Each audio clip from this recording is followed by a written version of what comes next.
ओम श्री गणेशाय नमः। स्वागत है आपका हमारे चैनल पर। आज के इस वीडियो में आप सुनेंगे बुधवार व्रत की कथा। इसके साथ ही हम आपको सुनाएंगे कि गणेश जी पर दूर्वा क्यों चढ़ाई जाती है, क्यों आखिर गणेश जी को दूर्वा इतनी प्रिय है। बिना दूर्वा के गणेश जी का पूजन पूर्ण नहीं माना जाता है। इसके अलावा हमारे चैनल पर सभी प्रकार की व्रत कथाएं भी सुनाई जाती हैं, तो हमसे जुड़े रहने के लिए आपको हमारे चैनल को सब्सक्राइब करके बेल आइकन पर प्रेस करना है। और आज की ये कथा अच्छी लगे तो प्लीज़ लाइक अवश्य कीजिए। साथ ही साथ कमेंट में गणेश जी की जय भी ज़रूर लिखिए।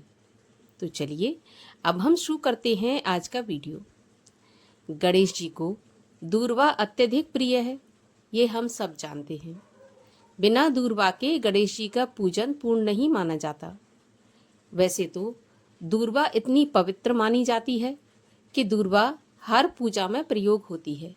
केवल माता दुर्गा को छोड़कर सभी देवी देवताओं पर दूर्वा चढ़ाई जाती है या दूर्वा का प्रयोग सभी देवी देवताओं की पूजा में किया जाता है।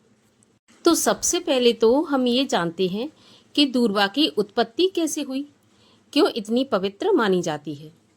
तो एक कथा इस बारे में आती है और ऐसी मान्यता है कि जब अमृत की प्राप्ति के लिए देवताओं और दैत्यों ने समुद्र का मंथन किया था, तो उसके लिए मंदराचल पर्वत की मथानी बनाई गई थी और भगवान विष्णु ने अपनी जंघा पर उस मथानी को रखा था, अर्थात अपनी जंघा पर मंदराचल को धारण किया था। मंदराचल पर्वत के तेजी से घूमने की रगड़ से जो भगवान विष्णु के रोम थे वो उखड़कर समुद्र में गिर गए और वे लहरों द्वारा उछाले जाने से हरे रंग के होकर दूर्वा के रूप में उत्पन्न हुए। वहीं पर कुछ शास्त्रों के अनुसार नरसिंह अवतार के समय जब भगवान के कुछ बाल पृथ्वी पर गिरे थे, उनसे ही दूर्वा और कुश उत्पन्न हुई थी। कहा जाता है कि दुर्वासा ऋषि की शक्ति भी इसी दूर्वा के कारण ही थी। इसीलिए दूर्वा को और कुश को पवित्र माना जाता है और हिंदू धर्म में कुश का और दूर्वा का बहुत ही उच्च स्थान होता है पूजा पाठ में। अब गणेश जी को प्रिय क्यों है, इस बारे में कथा जानते हैं। तो हिंदू धर्म की एक पौराणिक कथा के अनुसार प्राचीन काल में अनलासुर नाम का एक दैत्य था। उसके कोप से स्वर्ग और धरती पर त्राई त्राई मची हुई थी। वह मुनि, ऋषि और मनुष्यों को जिंदा ही निगल जाता था। धरती और सुरलोक के लोग इस दैत्य के अत्याचारों से दुखी होकर सभी देवता व ऋषि मुनि भगवान शंकर के पास कैलाश पर जा पहुंचे और उनसे अनलासुर का वध करने की प्रार्थना की। देखिए यहाँ पर आपको बता दूं, अनलासुर, अनल का मतलब होता है अग्नि। तो जो अनलासुर है उसका नाम का अर्थ है अग्निसुर। तो अनलासुर का वध करने की प्रार्थना की। भगवान शंकर के निर्देश पर उस समय गणेश जी ने अनलासुर को निगल लिया था, जिससे गणेश जी के पेट में बहुत ही जलन होने लगी थी।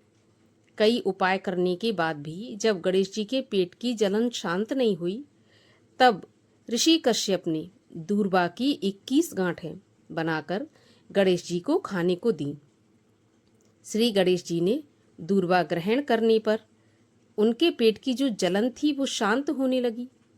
ऐसा माना जाता है कि श्री गणेश को दूर्वा चढ़ाने की जो परंपरा है वो तभी से आरंभ हुई और चूंकि दूर्वा ने गणेश जी के पेट की जलन शांत की थी, इसीलिए गणेश जी को दूर्वा अत्यंत प्रिय मानी जाती है और गणेश जी को दूर्वा चढ़ाई जाती है। और आइए अब सुनते हैं बुधवार के व्रत की कथा।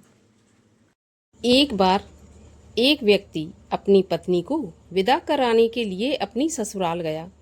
वहां पर कुछ दिन रहने के बाद उसने अपने सास ससुर से अपनी पत्नी को विदा कराने के लिए कहा, किंतु सबने कहा कि आज तो बुधवार है, आज के दिन विदा नहीं की जाती, ना ही कहीं जाया जाता है। वह व्यक्ति नहीं माना और हठ धर्मी करके बुधवार के दिन ही अपनी पत्नी को विदा कराकर अपने घर के लिए चल पड़ा। रास्ते में उसकी पत्नी को बहुत ज़ोर से प्यास लगी, तो उसने अपने पति से कहा कि मुझे बहुत ज़ोर से प्यास लगी है, मुझे कहीं से पानी ला दो। तब वह व्यक्ति लोटा लेकर रथ से उतरकर जल लेने के लिए चला गया। जैसे ही वह पानी लेकर अपनी पत्नी के पास आया तो वह देखकर आश्चर्यचकित रह गया कि ठीक अपनी ही सूरत जैसा, ठीक वैसी ही वेशभूषा वाला एक व्यक्ति उसकी पत्नी के पास रथ में बैठा हुआ है। उसने क्रोध से कहा कि तू कौन है जो मेरी पत्नी के पास बैठा है? तब दूसरा व्यक्ति बोला कि यह तेरी नहीं, मेरी पत्नी है। मैं अभी अभी ससुराल से विदा कराकर ला रहा हूँ। अब ये दोनों व्यक्ति आपस में झगड़ने लगे। तभी राज्य के सिपाही आए और लोटे वाले व्यक्ति को पकड़ने लगे और उस स्त्री से पूछा कि तुम्हारा असली पति कौन सा है? तब पत्नी चुपचाप ही रही, क्योंकि दोनों एक जैसे ही दिख रहे थे तो वह पहचान नहीं पा रही थी वह किसे अपना असली पति कहती। वह व्यक्ति ईश्वर से प्रार्थना करता हुआ बोला, हे परमेश्वर, ये कैसी लीला है? जो सच्चा है वो झूठा बन रहा है और जो झूठा है उसको सभी सच मान रहे हैं। तभी एक आकाशवाणी हुई कि मूर्ख, आज बुधवार के दिन तुझे गमन नहीं करना था, तूने किसी की बात नहीं मानी और यह सब लीला बुद्धदेव भगवान की है। उस व्यक्ति ने बुद्धदेव से प्रार्थना की और अपनी गलती के लिए क्षमा मांगी। तब बुद्धदेव जी अंतर्ध्यान हो गए और वह अपनी स्त्री को लेकर अपने घर आ गया तथा बुधवार का व्रत वे दोनों पति पत्नी नियम पूर्वक करने लगे। जो भी व्यक्ति इस कथा को श्रवण करता है या सुनाता है उसको बुधवार के दिन यात्रा करने का कोई भी दोष नहीं लगता, उसको सर्व प्रकार के सुखों की प्राप्ति होती है। बोलिए बुद्धदेव भगवान की जय, गणेश जी भगवान की जय।